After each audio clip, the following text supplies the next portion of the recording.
Hello, and welcome to the Superintendent Spotlight Podcast, where each month we will explore an important topic or initiative being worked on in the Mashpee Public Schools.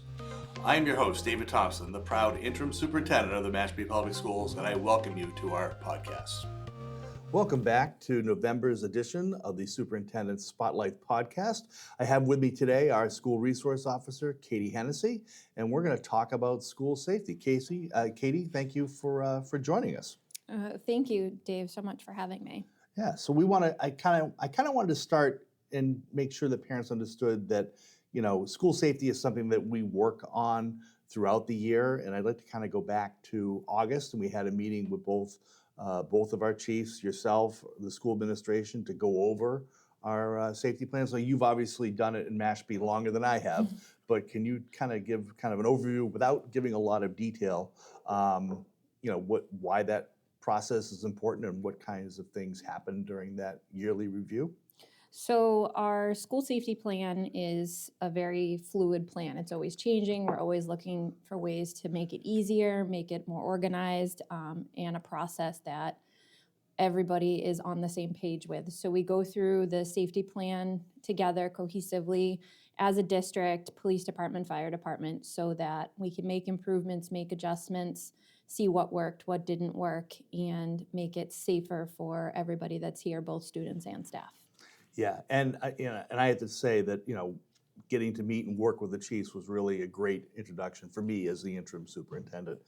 So we've just finished our second set of practicing our ALICE drills, or our active shooting drills. And active shooting drills are always kind of a bit of a, parents and some students get a little uptight about them. But why don't we talk a little bit about why it's important that we actually go through that process and practice it throughout the year? So we have, the state mandates that the schools do 4 fire drills a year. And believe it or not, there hasn't been a fatal fire in schools since the 60s. Mm-hmm. But we have a number of active shooter, active threat situations in various school districts. So we want to, God forbid that were to happen in our district, we want to make sure that we're ready, we know how to respond. And it tends to reduce stress when we know what to do in the event of an emergency, and that works for any type of an emergency. Mm-hmm. So by practicing these, we can be ready to, if we had to evacuate, if we had to meet at a reunification point, where to go, what to do, and it creates muscle memory on how to do that. Mm-hmm. But also it helps prevent potential for a threat, because we are mindful of what should be happening or shouldn't be happening within a school, and it keeps the building safer. Right. Because we know what to look for and what's out of place. Right. So we're constantly practicing, making sure everybody knows what they're going to do, and that hopefully we never need to have one, but if so, that should help the whole process. So we use the ALICE method here in Mashpee. Could you talk a little bit about what ALICE means and why we chose ALICE as our approach? So ALICE is an acronym. It means alert, lockdown, inform, counter, and evacuate. It just gives us options. It was something that was chosen for the district prior to me becoming the school resource officer 5 years ago, but it's just another name for run, hide, fight. Most districts, if not all districts, have adopted one of those, either ALICE, run, hide, fight, or some form of that. And it's just the model that we use to practice what I was trained and certified to teach to the town agencies, and all the agencies within the town are trained in some form or some capacity with ALICE. It increases the chances of survivability should the unthinkable happen. Mm-hmm. And it gives the students and staff an option on how to respond, whatever they're safest, locking down, evacuating, make sure that they're situationally aware of things that are going on. And this can be applied both in school and outside of school. Mm-hmm. So I don't think one plan is necessarily better than the other. This is just the model we chose to adopt to be able to teach everybody, and know that if we had other school districts locally that were responding, they're also trained in the same thing. Right.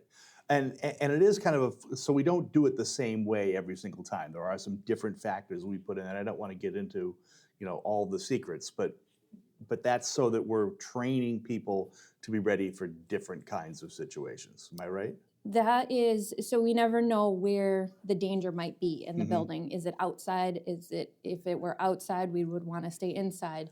Depending on what location it is in the building, we do the same thing for fire drills. Sometimes we have a very exact fire drill exit route, Mhm. but a fire could be in a location that is in the way of a specific exit route. So sometimes we will change that. Mhm. So we want to change those scenarios so you think outside the box in other ways that can keep yourself safe. So sometimes you might evacuate, sometimes you might lock down, sometimes you might counter, which means that you're throwing stuff at somebody within the room. So we Right. train those different things so that it creates muscle memory and reduces stress in the event of a real life emergency. Right. So we had our first set of drills back in September. Obviously, that is kind of a walk through, a little slower and getting the rust off. And then we just had our second ones last week. And from what I've been told, we had some definite improvement between the first and the second. Definitely huge difference. One of the most important things is when you receive an announcement is listening to the whole announcement, and that was the one area that we focused on. We changed up the scenario a little bit to kind of hone in on those skills, the ones where we saw a little bit of weakness with the first one. Mhm. So, and the second one was nearly flawless Right. in how everybody stopped, they listened to all the information that was given and made a decision based on that. And this is the time to improve on those things and the time to make mistakes, because then we know what we need to fix for the next time. Right. Right. All right. So, we did kind of give a heads up the first time that we'd be going through these procedures during the week at some point. After that, we don't really announce, much like fire drills. We don't announce when the fire department is going to come and do a fire drill. And that's so that it is a little more realistic and everybody gets a chance to practice. But what we do notify families afterwards that we had the drill so that they're prepared should their children come home with some concerns or tell them a story they know. What should parents know about supporting their children and supporting the process? I think it's an important conversation to have with children of any age. One thing that really surprised me was when Uvalde happened, I actually had a student that was in pre-K that asked me, Officer Katie, are you here because of what happened in that other school? Now, they're used to seeing me, but we did have an increased police presence. So I think it's important to just have conversations with your children that police officers are here to protect you, but they're also here. You can always go up and talk to them. But in conversations about these drills, even at a young age of 4 or 5, they still are very much aware of what's going on. So it's an important conversation to have about what to do in response to an emergency. Who's the trusted adult? Right.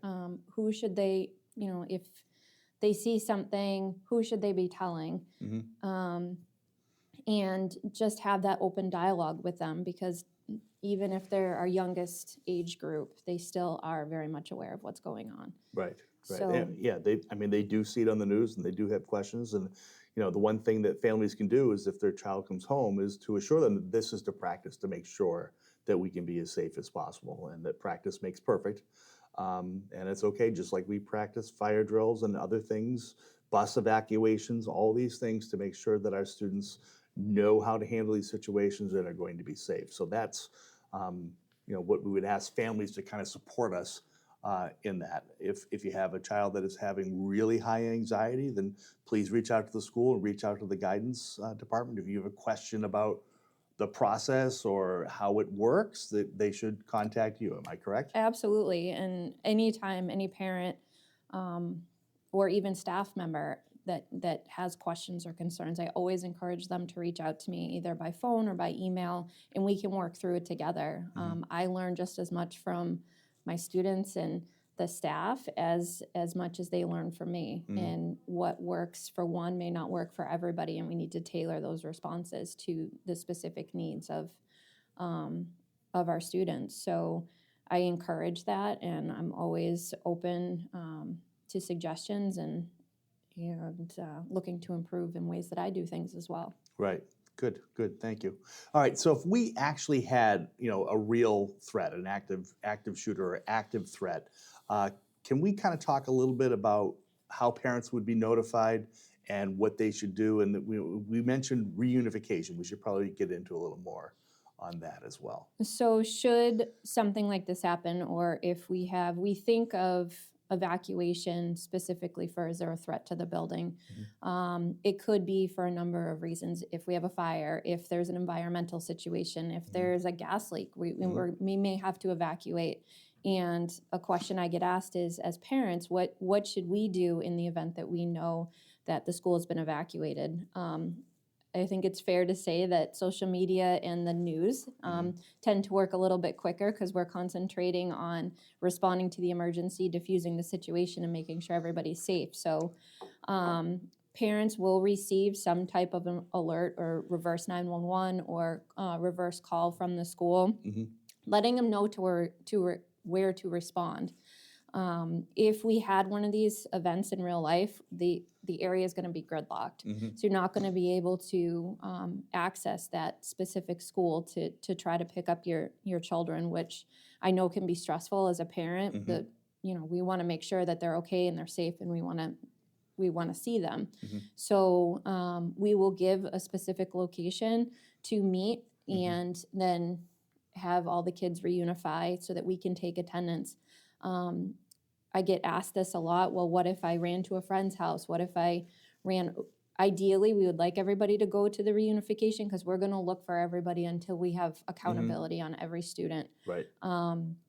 So if that were to happen, just make sure we're notifying that they're safe, because that's our number one priority, is making sure everybody's safe. So just look for that message. Try not to drive to wherever the exact location is, because you won't be able to access that, and it'll cause significant traffic delays. So yeah, so School Status Connect is that methodology that we use to contact parents directly. We do have the ability to send out an emergency urgent message that would override your preferences for getting messages at night or what have you.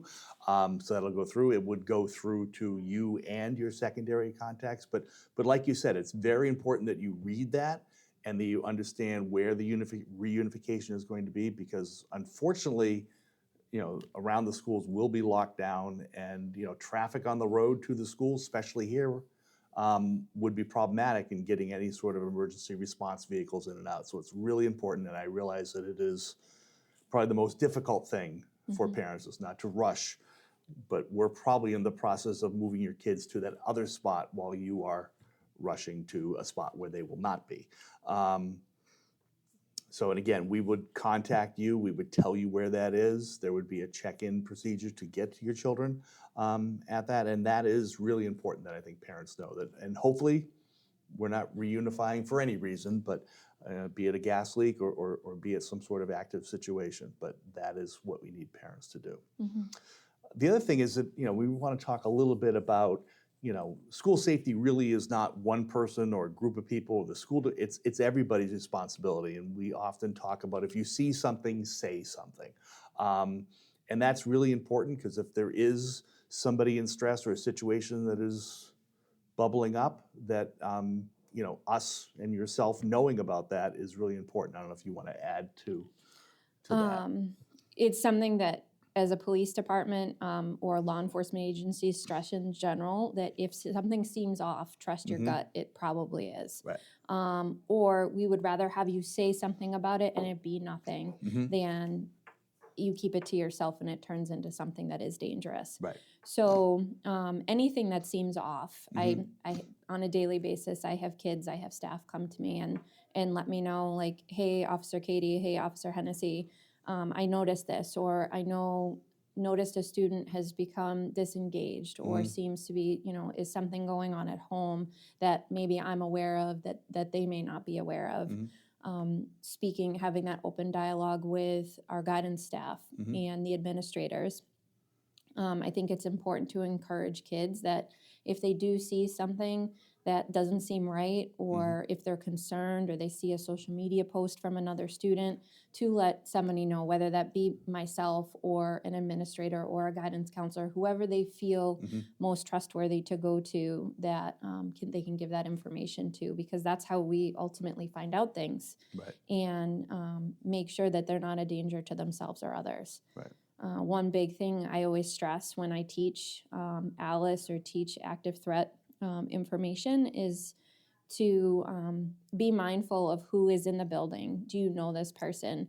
I'm not saying you have to go up to them and ask them who they are, but just let somebody know, like, hey, do you know who this is? Are they supposed to be in the building? Because it's a possibility. We have great security at this school, I think, as a district as a whole, and I don't think that happens. No. Almost never that there's somebody in the building that we're unaware of. Right. We do have certain safety measures in place that we do take very seriously, and I think we do a great job at that. So our doors open. I try to always pay attention. We never want to prop doors open because it leaves us vulnerable. So just things like that, I encourage any of those situations where they come and talk to somebody. Yeah, and and it's not, I think that see something, say something is not necessarily limited to just members of the school community, because you can have a member of the overall general community who maybe is having difficulty. Maybe they do have guns in the home, are exhibiting, mental health issues, and they should contact the police department. We are in Massachusetts. There are pretty strict gun laws, and one of them is if someone is showing a behavior that would cause them, red flag, I think is the current possibility, but the chief of police can temporarily go into a home, confiscate the weapons, and then go before a judge to see if the person is competent to have them. And you mentioned the incident a few years ago in Texas. That was the case. That was not somebody involved with the school. It was someone from the community who just drove up. So I think that is important, that everyone realize that it's not just, it's also schools and kids that are and adults in the school, but it's also adults in the community. And if we work together, ensure that we're safe. So let's say that there's a social media post, someone puts something up where there's some sort of threat out there, a picture of a kid with a weapon, this sort of stuff. Social media has a lot of false positives, but someone reports that to the police. So we do what's called a threat assessment. Can you kind of walk us through what the Mashpee Police Department does with that kind of information? So first, one of the first things that we would do is determine, is there an LTC in the home? Is there guns registered to that home, or even any of their family members that lives in, they would have close access to, and try to determine, would this individual have access to whatever weapon that they're posting? I've seen kids post things, stock pictures. We had one where it was posted in the last couple of years, and we knew immediately it was going around like wildfire on the internet, and we knew immediately it was a stock photo, but it doesn't mean we still don't investigate it and look into it. We work cohesively with the school to kind of determine, is this person a credible threat to be here? Should they not be within a school setting? And we'll look at their search history. What have they been searching? It's much easier to do on a school device, because we can go through and see all of their search history, because it's logged, and we keep a running log of that, and then determine if we need to restrict their access to certain things. We will do a home visit. We'll go and visit the residents. Usually will ask permission. Is it okay if we walk through? I haven't run into an instance, especially where something's posted like this, where a parent didn't want to look into it and make sure that there wasn't anything credible behind it, or if there was, what's our next steps to do that? Right. So we have a specific threat assessment that we go through, and kind of line by line pick it apart and determine if we need to move on to that next step, or get the person help, or is it something that we need to seek, criminally for. We don't want to ever deter somebody from reporting that. We do make those determinations based on the totality of the circumstances and what it actually is. So, they have, I think now with social media, it is more prevalent than before when we were in school and it would be like the known on the piece of toilet paper that Right. we all knew it was a day off of school. But now with all the technology and advancements and keeping ourselves aware, I think we're really on top of it more now than ever. Right. Yeah, and it's good that is, I mean, that's a well-established procedure, but I think it's important that families know that it's not just, some sort of whim that it's a threat or not threat, that there is criteria.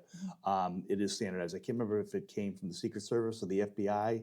I think it's the FBI. FBI that has put through that, and basically, pretty much every police department uses that same criteria to determine whether the threat is credible or not credible.